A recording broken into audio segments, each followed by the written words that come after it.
그의 따뜻한 손길이 내 어깨를 감싸 안는 순간 5년간 꽁꽁 얼어있던 내 마음이 봄눈처럼 녹아내렸다. 당신 같은 사람은 처음이에요라는 그의 속삭임에 온몸이 떨렸고 오랫동안 잊고 있던 여자로서의 감각이 하나둘 깨어났다. 호텔 침대 위에서 그와 하나가 되는 순간 나는 다시 한번 여자가 된 것 같았다. 안녕하세요. 바람에 실린 사연입니다. 구독과 좋아요, 알람 설정은 큰 힘이 됩니다. 겨울이 막 지나고 봄 기운이 느껴지던 3월의 어느 날이었어요. 창밖으로 보이는 벚꽃 봉우리가 조금씩 부풀어 오르는 모습이 마음을 설레게 했죠. 하지만 그 설렘과는 달리 집안은 여전히 겨울처럼 차갑고 적막했습니다. 남편과 사별한 지 5년, 이제는 그 상실감에 익숙해졌다고 생각했는데 가끔 이렇게 계절이 바뀔 때면 문득 찾아오는 외로움이 가슴을 쓸쓸하게 만들었어요. 저는 최순이, 올해로 62이 됐습니다. 아들과 딸은 모두 결혼해서 각자의 가정을 꾸리고 살고 있고 저는 강남에 있는 아파트에서 혼자 살고 있죠.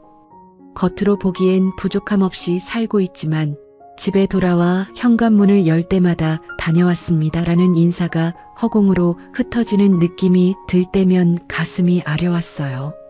순이야, 너 이렇게 혼자 살면 우리 다 죽고 나면 어쩔 거야? 자식들한테 의지할 거야? 친구 정림이의 말이 귓가에 맴돌았습니다. 오랜 친구인 정림이는 지난 주말 모임에서 저에게 실버 전용 유료 소개팅 어플을 추천했어요. 처음엔 황당했죠. 60이 넘은 나이에 무슨 소개팅이냐고 웃어넘겼는데 정림이의 말이 자꾸 생각났습니다. 무료 아니니까 이상한 사람은 없을 거야. 최소 회비가 있으니까 진지한 사람들만 있더라고. 우리 신우이도 거기서 좋은 사람 만나서 재혼했잖아. 마음 한편에선 말도 안 되라는 생각이 들었지만 또 다른 한편에선 혹시라는 기대감도 생겼어요. 그날 밤 한참을 고민하다 결국 용기를 내서 그 어플을 다운받았습니다. 프로필 사진을 어떤 걸로 올려야 할지 고민하면서 앨범을 뒤적이는데 작년 가을 단풍 구경 갔을 때 찍은 사진이 눈에 들어왔어요. 노란 스카프를 두르고 환하게 웃고 있는 모습이 자연스럽고 괜찮아 보였죠. 이 나이에 소개팅이라니. 스스로가 우스웠지만 한편으론 오랜만에 느끼는 설렘에 가슴이 두근거렸습니다. 프로필을 완성하고 나니 새삼 부끄러워져서 휴대폰을 내려놓았어요. 그리고 몇 시간 후 어플 알림음이 울렸습니다. 안녕하세요, 최순이님. 프로필을 보고 인사드립니다. 저는 최지혁이라고 합니다. 알림을 열어보니 깔끔한 정장 차림의 남성 사진과 함께 메시지가 와 있었어요. 프로필에는 62세, 소기업 운영, 7년 전 이혼, 취미는 등산과 클래식 음악 감상이라고 적혀 있었죠. 순간 심장이 빠르게 뛰기 시작했습니다. 나와 같은 나이, 그리고 꽤 자상해 보이는 인상이었어요. 망설이다가 답장을 보냈습니다. 안녕하세요. 인사 감사합니다. 이렇게 짧게요. 그런데 곧바로 답장이 왔어요. 프로필 사진이 참 인상적이네요. 따뜻한 미소가 보기 좋습니다. 혹시 시간 괜찮으시면 간단히 차라도 마실 수 있을까요? 그 메시지를 읽는 순간 제 마음속 얼어붙었던 무언가가 조금씩 녹아내리는 느낌이었습니다. 오랜만에 누군가와 대화를 나눈다는 생각에 설레면서도 한편으론 이럴 필요가 있을까 하는 의구심도 들었죠. 하지만 이미 늦은 저녁 집안의 적막함은 저를 더 외롭게 만들었고 결국 용기를 내어 약속 날짜를 잡았습니다. 주말 압구정 카페에서 만나기로 한 날. 거울 앞에서 한참을 서성이다 결국 오랫동안 입지 않았던 연한 베이지색 원피스를 꺼내 입었어요. 거울에 비친 모습은 낯설었지만 오랜만에 화장을 하고 옷을 고르는 일이 묘하게 즐거웠습니다. 오후 2시 떨리는 마음으로 카페에 도착했어요. 카페 입구에 들어서자마자 저를 기다리고 있는 지혁이 보였습니다. 사진보다 실물이 더 나아 보였어요. 키는 크지 않았지만 깔끔한 복장과 정돈된 헤어스타일이 호감을 주었습니다. 우리는 창가 자리에 앉아 이야기를 나누기 시작했어요. 순희 씨, 기다리셨나요? 약속 시간보다 일찍 와서 기다렸어요. 지혁의 첫 마디는 다정했어요. 목소리는 부드럽고 차분했죠.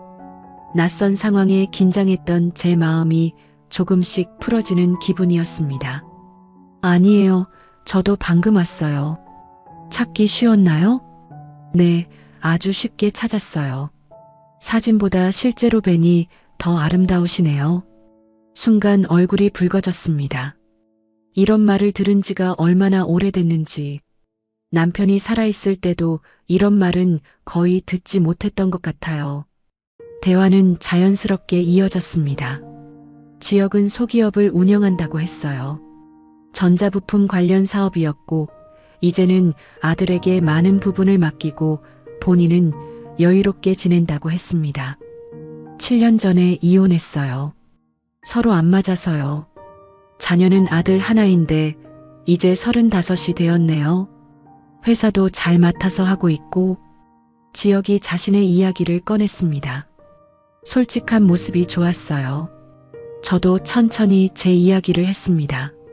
남편과의 사별, 그리고 혼자 살아온 5년의 시간에 대해서요.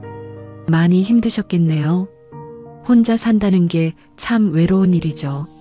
지혁의 말에 왠지 눈시울이 뜨거워졌습니다.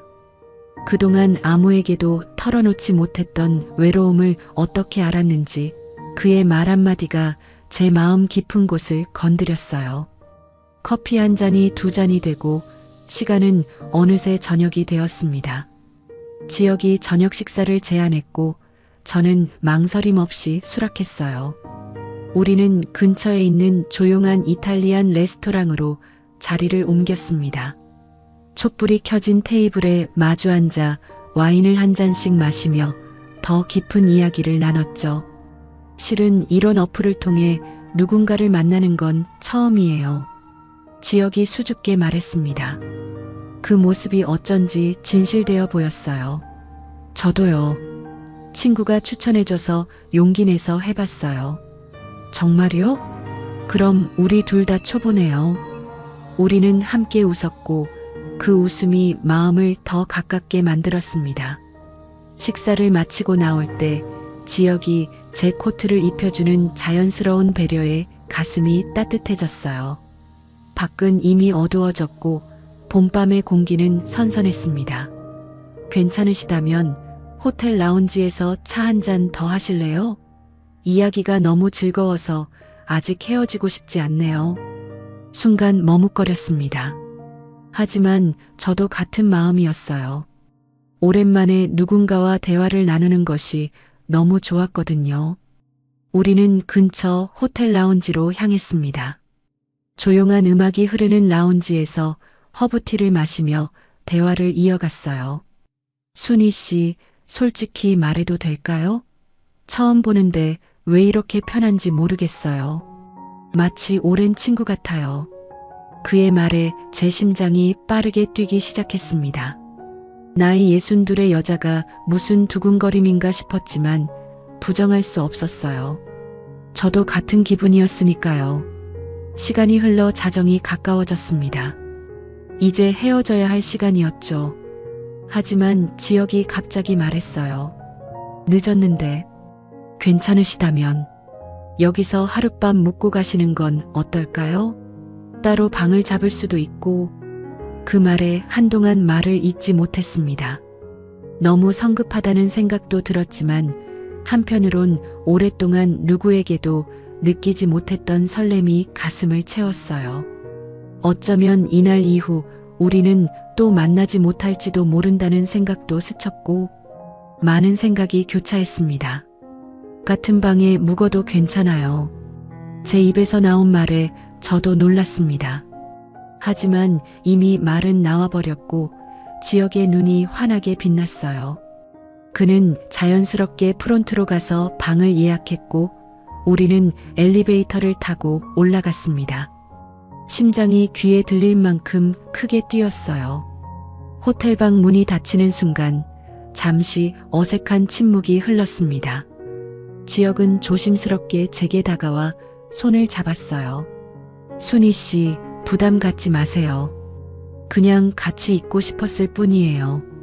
그의 다정한 말투와 따뜻한 손길이 제 경계를 무너뜨렸습니다. 오랫동안 잊고 있던 감정들이 물밀듯이 밀려왔어요. 여자로서의 설렘, 누군가에게 안기고 싶은 욕구, 그리고 외로움을 달래고 싶은 마음. 지역은 천천히 제 어깨를 감싸 안았고 저는 그의 품에 안겼습니다. 5년 만에 처음으로 느끼는 남자의 온기, 그것은 달콤하면서도 아득했어요. 당신 같은 사람은 처음이에요. 내 인생에 다시 누군가가 들어올 수 있을 줄 몰랐어요. 지역의 속삭임이 귓가를 간지럽혔습니다.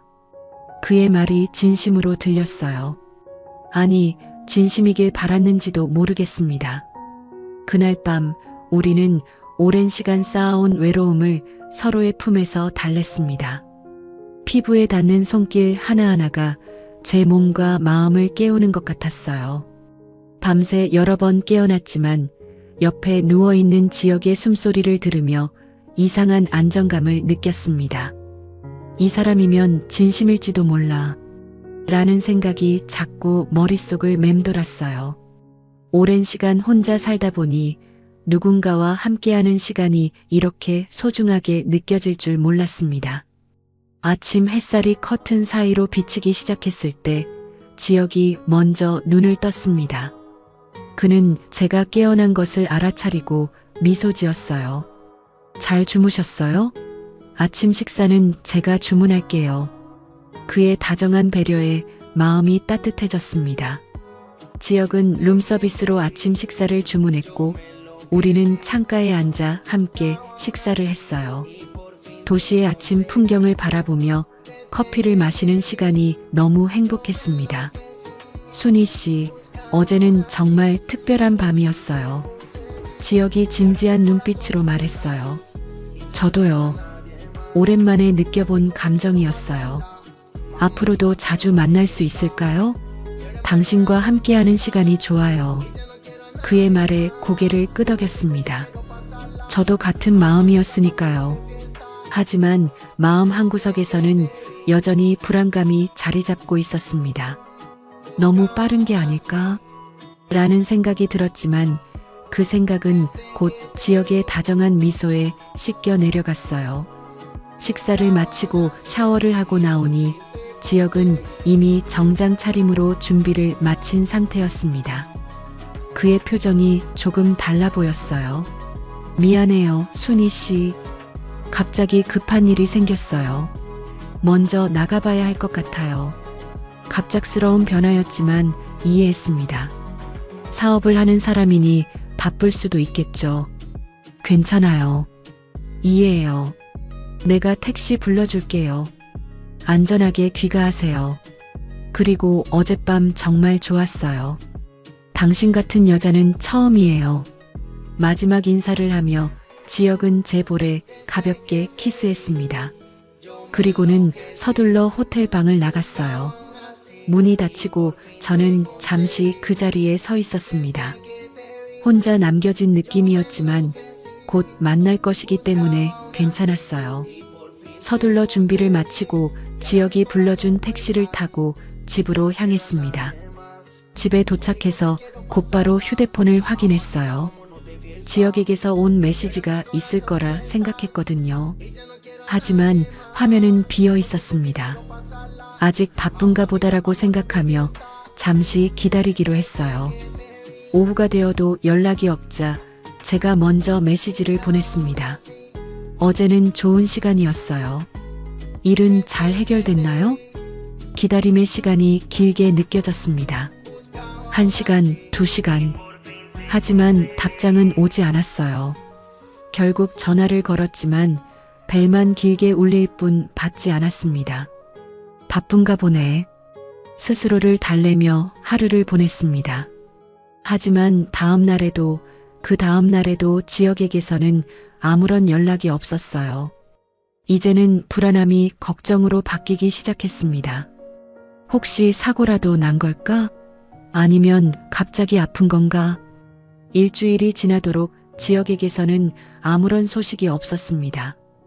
이제는 걱정보다 의심이 커지기 시작했어요. 그래서 다시 소개팅 어플을 열어보았습니다. 지역의 프로필을 확인하고 싶었거든요. 하지만 놀랍게도 그의 프로필은 사라져 있었습니다. 계정 삭제.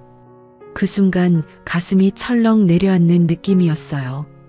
이것은 단순한 우연이 아니었습니다. 지역은 의도적으로 저를 피하고 있었어요. 혼란스러웠습니다. 우리는 그렇게 좋은 시간을 보냈는데, 적어도 저는 그렇게 느꼈는데, 왜 갑자기 사라진 걸까요? 무슨 일이 있었던 걸까요? 그날 밤 잠을 이루지 못했습니다. 계속해서 지역의 말과 행동들이 머릿속을 맴돌았어요. 당신 같은 여자는 처음이에요라던 그 말, 정말 진심이었을까요? 아니면 그저 하룻밤을 위한 달콤한 거짓말이었을까요? 다음 날 정림이에게 전화를 걸었습니다. 모든 상황을 설명하고 조언을 구했어요. 정림아, 나 잘못된 사람 만난 걸까? 전화기 너머로 정림이의 놀란 목소리가 들렸습니다. 뭐라고? 첫날 밤을 같이 보냈다고? 순이야, 너무 성급했던 것 같은데. 정림이의 말이 가슴을 찔렀습니다. 맞아요. 너무 성급했어요. 하지만 그때는 그게 맞는 것처럼 느껴졌는데. 그런데 연락이 아예 두절됐다고? 어플에서도 계정이 삭제됐다고? 이상하네. 정림이도 당황한 기색이 역력했습니다. 우리는 함께 지역의 프로필을 다시 한번 찾아보았지만 역시 찾을 수 없었어요. 유료 사이트도 다 믿을 수는 없구나. 미안해, 내가 추천해서. 정림이의 사과는 오히려 저를 더 슬프게 했습니다. 정림이의 잘못이 아니었으니까요. 모든 책임은 제게 있었어요. 너무 쉽게 마음을 열고 너무 쉽게 그를 믿었던 저에게요. 집으로 돌아오는 길, 봄비가 내리기 시작했습니다. 차창에 부딪히는 빗방울처럼 제 마음에도 슬픔이 가득 차올랐어요. 집에 도착해서 소파에 앉아 멍하니 창밖을 바라보았습니다. 빗줄기 사이로 흐릿하게 보이는 도시의 불빛들이 제 마음처럼 흐려 보였어요. 갑자기 휴대폰이 울렸습니다. 순간 가슴이 뛰었어요. 혹시 지역일까? 하지만 화면에는 정림이의 이름이 떠 있었습니다. 순이야, 방금 우리 동서한테 물어봤어. 그 사람 소문이 안 좋더라. 정림이의 목소리가 무거웠습니다. 무슨 소문? 그 동서가 하는 말이 최지역이라는 사람이 여러 번 이런 일을 해왔대. 소개팅을 통해 중년 여성들을 만나고 달콤한 말로 유혹한 후 하룻밤을 보내고 사라지는 그런 패턴이래. 순간 온몸에 소름이 돋았습니다. 귀를 의심했어요. 지역이 그런 사람이라니 믿기지 않았습니다. 하지만 모든 정황이 그것을 뒷받침하고 있었어요. 갑작스러운 연락 두절, 계정 삭제, 그리고 이제 이런 소문까지. 제 동서가 하는 말이 그 사람 결혼 생각 없대. 그냥 즐겁게 놀고 싶었을 뿐이래. 조건 얘기해 놓으면 여자들 대부분 넘어오거든. 이러더라고. 정림이의 말에 가슴이 무너져 내렸습니다. 머릿속이 하얘지는 느낌이었어요. 그동안 진심이라고 믿었던 모든 말들이 거짓이었다니. 결혼, 사랑 같은 건 처음부터 없었던 거였습니다. 그저 저를 이용하기 위한 달콤한 거짓말이었을 뿐이에요. 그럼 사업한다는 것도 다 거짓말인 거야? 글쎄, 사업은 한다고 하던데 그렇게 크게 성공한 건 아니라고 하더라고. 그냥 여자들을 꼬시기 위한 말들이었던 거지. 참담했습니다. 눈물이 볼을 타고 흘러내렸어요. 부끄러움, 분노, 배신감이 한꺼번에 밀려왔죠. 어떻게 이럴 수 있을까요? 어떻게 사람의 감정을 이렇게 가지고 놀 수 있을까요? 순이야, 미안해. 내가 제대로 알아보지도 않고. 정림이의 사과는 들리지 않았습니다. 머릿속은 오직 한 가지 질문으로만 가득 찼어요. 왜 나를 선택했을까요? 왜 그런 말들을 했을까요? 왜 그렇게까지 했을까요? 전화를 끊고 침대에 누워 천장을 바라보며 생각했습니다. 저는 단지 그의 게임에서 한 명의 말에 불과했던 걸까요? 그저 쉽게 속아 넘어간 바보 같은 여자에 불과했던 걸까요? 정림이의 말이 계속해서 귓가에 맴돌았습니다. 조건 얘기해 놓으면 여자들 대부분 넘어오거든. 그 말이 제 가슴을 찔렀어요. 정말로 저는 그의 경제력에 혹한 것일까요? 아니었습니다. 저는 그의 따뜻함, 배려, 그리고 진심이라고 생각했던 그 모든 것에 마음을 열었던 거였어요. 진심을 가장한 거짓말. 그것이 지역의 정체였습니다. 그리고 저는 그 거짓에 완전히 속아 넘어간 거죠. 어쩌면 너무 외로웠던 걸지도 몰라요. 누군가의 따뜻한 말 한마디에 쉽게 흔들릴 만큼 갈증이 심했던 걸지도 모릅니다. 그 생각을 하니 더욱 슬펐습니다. 나 자신에게도 화가 났어요. 어떻게 이렇게 쉽게 넘어갈 수 있었을까요? 경험도 있고 나이도 있는 사람이 왜 그렇게 판단력이 흐려졌을까요? 왜라는 질문은 계속되었지만 답은 오지 않았습니다. 오직 깊은 상처와 후회만이 남았을 뿐이었어요.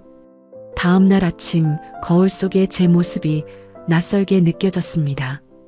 눈가의 주름, 하얗게 센 머리카락. 그런 제 모습이 갑자기 너무 초라하게 보였어요. 잠깐이나마 젊음을 되찾은 듯한 환상이 깨지고 현실이 더 아프게 다가왔습니다. 바보 같은 여자. 혼잣말로 중얼거렸어요.